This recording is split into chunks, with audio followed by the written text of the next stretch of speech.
میرے رسول پاک علیہ وسلم نے فرمایا بندہ اللہ کے سب سے قریب اس وقت ہوتا ہے جب وہ سجدے کی حالت میں ہوتا ہے۔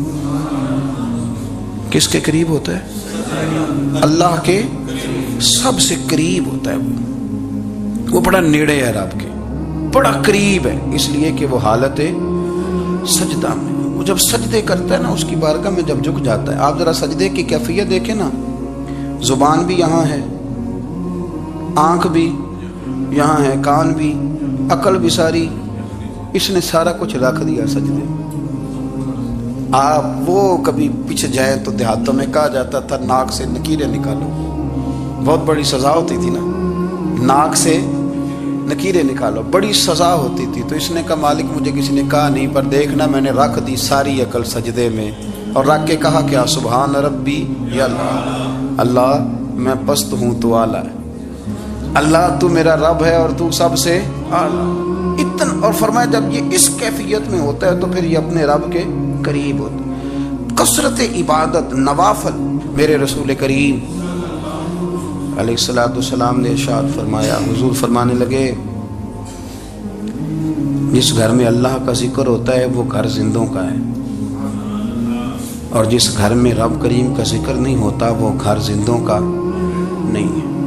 گھر نا ہم نا کتابوں میں پڑھتے ہیں کہ ایک بزرگ کہتے ہیں، حضرت فضیل بن عیاض کہتے ہیں کہ میں ایک گلی سے گزر رہا تھا تو گھر کے اندر کسی قاری صاحب نے قرآن کی آیت پڑھ دی، ولی من خاف مقام ربہ جنتان، میں تے میرے کانوں سے ٹکرائی تو اللہ نے میری کایا ہی پلٹ دی، میں توبہ کر گیا۔ اب گھر کے اندر سے آواز آئے تو صحیح نہ تلاوت کی، پر اندر سے آواز آتی نہیں ہے، ڈیک بجنے کی آواز آتی ہے، یا ٹی وی چلنے کی آواز آتی ہے، یا دھوم مچانے کی آواز آتی ہے۔ عبادت کا وہ جو خاص شوق تھا، وہ جو حسن تھا، وہ جو توانائی تھی، وہ جو بات تھی۔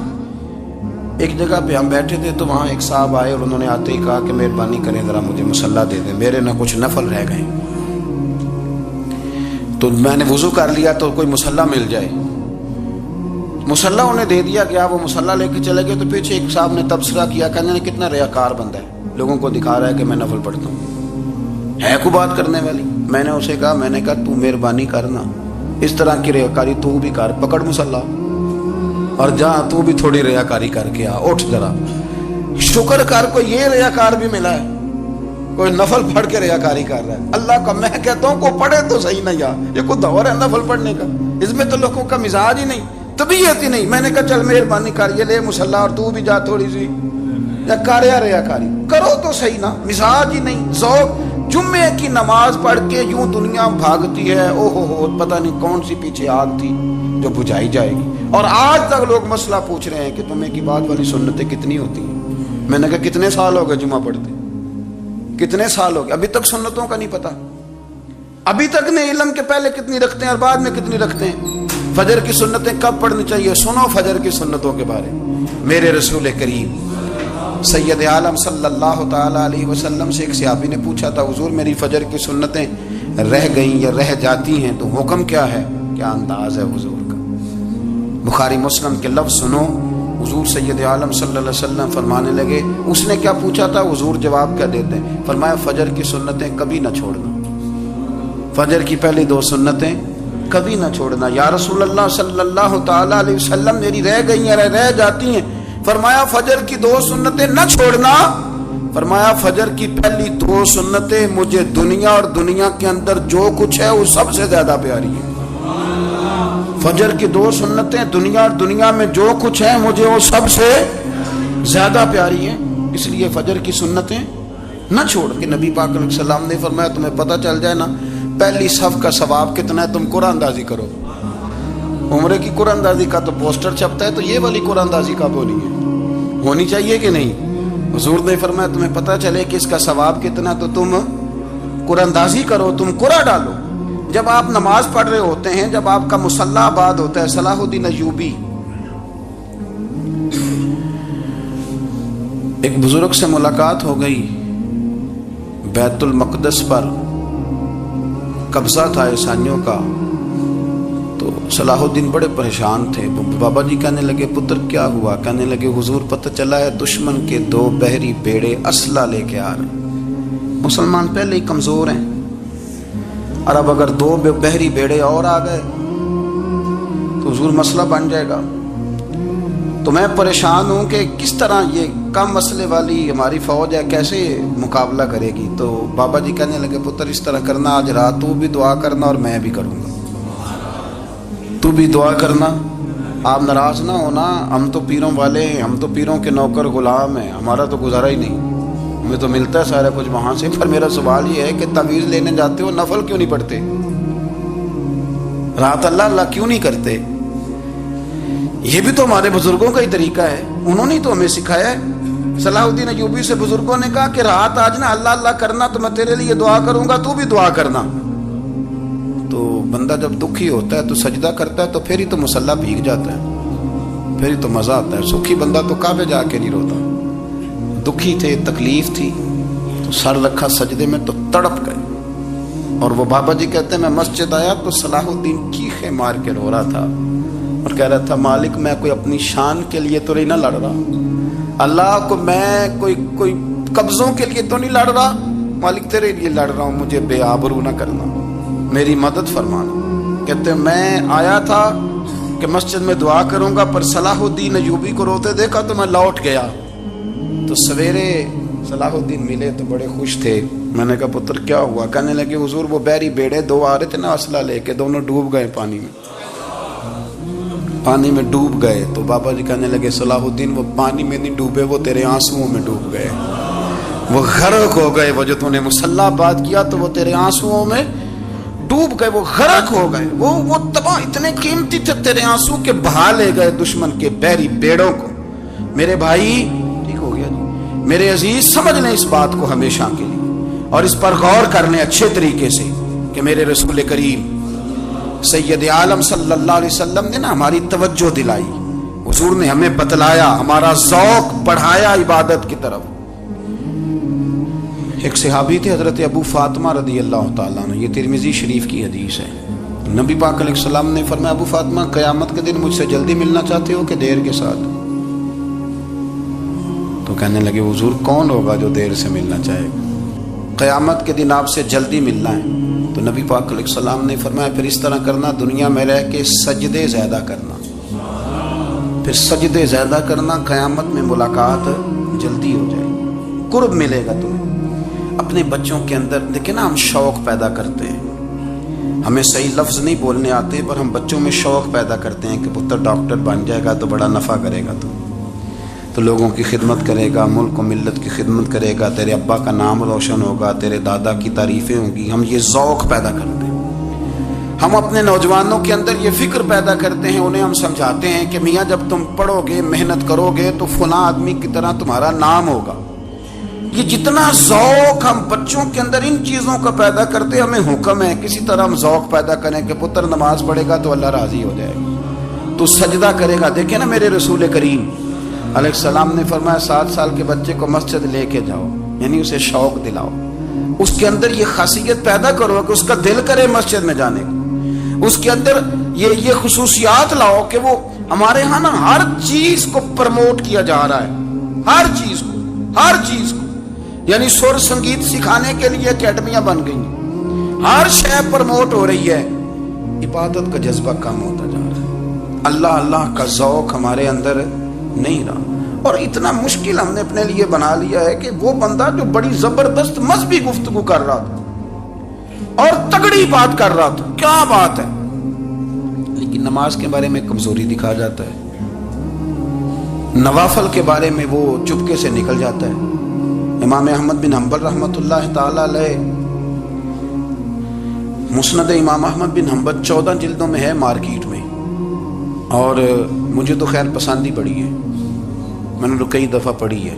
اور کیا بات ہے امام احمد بن حنبل کی، کیسے تگڑے قسم کے محدث تھے اور اللہ نے کتنا انہیں اعزاز عطا فرمایا ہوا. یہ کوڑے بھی کھاتے تھے دین کی خاطر، سارا کرتا لہو سے بھر بھی جایا کرتا تھا، بڑا اعزاز والا شخص تھے، بڑے اعزاز والے. حدیثیں جمع کرنا، حدیثیں لکھنا، حدیث پڑھانا، سارا دن رہتے تھے. کہہ سکتے تھے کہ میں کر تو رہا ہوں کام، اور حدیث بھی موجود ہے کہ عالم عابد سے افضل ہوتا ہے، پر اس کے باوجود امام احمد بن حنبل رحمۃ اللہ علیہ 300 نفل فرض نمازوں کے علاوہ پڑھا کرتے تھے، 300 نوافل روز پڑھا کرتے تھے۔ ان کے بیٹے نے کہا ابا جی مکان خریدنا ہے تو کچھ جگہ کہاں کر کے لوں، بہت ساری آبادیاں، تو فرمایا پتر وہاں لینا جہاں مسجد قریب ہو۔ میرے رسول کریم سید عالم صلی اللہ علیہ وسلم اتنا پسند کرتے مسجد کو، اتنا پسند کرتے نماز کو کہ رسول کریم صلی اللہ علیہ وسلم تہجد کی نماز بھی پڑھتے، پھر حضور فجر کی نماز بھی پڑھتے، نبی پاک وتر کو الگ کر کے پڑھتے، عشاء کے ساتھ نہیں پڑھتے۔ یہ تو ہم اس لیے اجازت دی ہمارے بزرگوں نے کہ بعد میں اٹھے گا کون علیحدہ وتر پڑھنے کے لیے، عشاء کے ساتھ پڑھ لیں۔ وتر پڑھتے، تہجد پڑھتے، فجر پڑھتے، اشراق پڑھتے، چاشت پڑھتے، پھر مغرب کی نماز کے بعد 6 رکعت اوابین پڑھتے، پھر رات کو صلاۃ اللیل پڑھتے۔ سیدہ عائشہ صدیقہ کہتی ہیں زمانہ سو جاتا اور میرے رسول مصلی بچھا کے کھڑے ہو جاتے۔ او یار کھیتی باڑی کر کے نہیں، محنت مزدوری کر کے نہیں، جناب عائشہ کہتی ہیں میں یہ بھی دیکھتی کہ حضور ایک آیت شروع کرتے تو ساری رات اسی کو پڑھتے، اور میری نظر جاتی تو قدم مبارک پہ ورم آ جاتا۔ یار نماز پڑھ پڑھ کے اتنی مشقت کر کے، اتنی جد و جہد کر کے ورم آ گیا، یا رسول اللہ اتنی محنت کیوں کرتے ہو؟ فرمایا افلا اکون عبدا شکورا، کیا میں اپنے رب کا شکر گزار بندہ نہ بنوں؟ صحابہ کا ذوق عبادتوں کا، ریاضتوں کا، تلاوتوں کا، طبیعت ہے ان کی، وہ ایک دوسرے کو، حضرت مولا علی شیر خدا کرم اللہ تعالی وجہہ الکریم کے زمانے میں روم کے بادشاہ نے کہا یار یہ مسلمانوں کا پتہ تو کرو، یہ آخر کیوں اتنے زیادہ مجاہد ہیں؟ اس زمانے میں جاسوس بھیجنے کا مزاج تھا، اب تو جاسوس پکڑا جاتا ہے، اب تو جاسوس ہے، اور جاسوسی کا شوق ویسے آج بھی ہے۔ عرض کروں تھوڑی سی بات اس عنوان سے، پتہ کیا ہمارا مسئلہ ہے؟ ہم جہاں جاتے ہیں نا وہاں تھوڑی خوشبو سونگنے کی کوشش کرتے ہیں، وہ کیا ہے تو یہ کیا ہے تو ادھر کیا ہے تو تھوڑا سا ادھر کیا ہے۔ میرے رسول پاک پڑھیے درود شریف، سارے پڑھیے ذرا زور سے، صلی اللہ تعالی۔ نبی پاک علیہ السلام نے فرمایا جاسوسی نہ کرنا ورنہ تم بندوں کو خراب کر دو، اور فرمایا اس طرح نہ ہو کہ تم کسی کے اب کھول نہ نکلو تو تمہارے پہلے کھول جائیں۔ یہ جو ذوق ہے نا یہ ختم کریں، چھوڑیں، مطلب آپ کس چکر میں پڑے ہوئے ہیں، اتنی زیادہ توجہ کرنے کی کیا ضرورت ہے؟ نے کام سے کام رکھیں، اس میں بندہ تھوڑا سا نا آسان رہتا ہے۔ یہ جو بہت زیادہ ٹٹولنے والے لوگ ہوتے ہیں نا وہ بےچارے پھر عمر ٹٹولتے ہی گزار دیتے ہیں، اس لیے کہ مزاج ہی بہت پکا ہے، گوری کا منہ کھول کے اندر تک ہاتھ ڈالنا، تو پھر کئی دفعہ سامنے سے بچھو بھی لڑ جاتا ہے، خرابی ہوتی ہے۔ تو جاسوسی کی جاتی تھی، اس نے بھی جاسوس بھیجے، کیونکہ قبیلوں کے لوگ تھے، کچھ مسلم کچھ کافر، پہچانے نہیں جاتے تھے لوگ، تو کچھ لوگ اس نے بھیجے، انہوں نے آ کے نا تحقیق کی، ریسرچ کری کہ آخر ماجرا کیا ہے، تو واپس جا کے انہوں نے رپورٹ دی نا روم کے بادشاہ کو۔ اس رپورٹ کا ایک جملہ بڑا شاندار ہے، وہ کہنے لگا بادشاہ ہمیں مسلمانوں کی کوئی سمجھ نہیں آئی، ہمیں کوئی سمجھ نہیں آئی۔ انہوں نے کہا کیوں نہیں سمجھ آئی؟ کہنے لگے یار عجیب بندے ہیں، جب رات مصلی پہ بیٹھتے ہیں تو یوں لگتا ہے ان کا دنیا سے رشتہ ہی کوئی نہیں، کوئی کسی کو نہیں جانتا، کوئی اپنے دکھ سنا کے رو رہا ہے، کوئی اپنی بات کر کے رو رہا ہے، لگتا ہے کہ ان کا کوئی رشتہ ہے ہی نہیں جب مصلی پہ بیٹھتے ہیں۔ اور فرمایا جب سویرے یہ جہاد کرنے نکلتے ہیں تو لگتا ہے ان سے زیادہ دلیر ہی کوئی نہیں، حالانکہ جو مصلوں پہ رونے دھونے کے لوگ ہوتے ہیں وہ کئی دفعہ جہاد میں کام نہیں کرتے، لیکن عجیب لوگ ہیں کہ رات کے راہب ہیں، دن کے مجاہد ہیں، کوئی سمجھ نہیں آتی۔ میرے عزیز ان لوگوں نے مصلی آباد کر کے رکھا، تلاوتیں ان کا ذوق رہی، منظر روز پڑھنا، اسباق پڑھنا، وظائف پڑھنا، یہ ان کا ذوق رہا۔ شیخ شہاب الدین سہروردی رحمۃ اللہ علیہ، اس پر ایک بندے نے اعتراض کیا، اس نے کہا جی آپ کس قسم کے صوفی ہیں، مرید بیٹھے ہیں اور آپ وہاں نفل پڑھ رہے ہیں؟ یہ بھی بڑا مسئلہ ہوتا ہے نا، جو بندہ ملنے آتا ہے وہ اپنے ٹائم کے حساب سے آتا ہے، اور اس کا یہ بھی خیال ہوتا ہے کہ پیر صاحب جو ہیں وہ چونکہ درویش ہیں تو نہ انہیں روٹی کھانی چاہیے نہ سونا چاہیے، چونکہ وہ درویش ہیں، اور ہم چونکہ درویشوں کے ماننے والے ہیں لہذا ہمارا یہ طریقہ ہونا چاہیے کہ جیسے ہم کہیں درویش ویسے ہی کر جائے۔ حالانکہ جس کو آپ درویش کہیں گے آپ اس کی مانیں گے،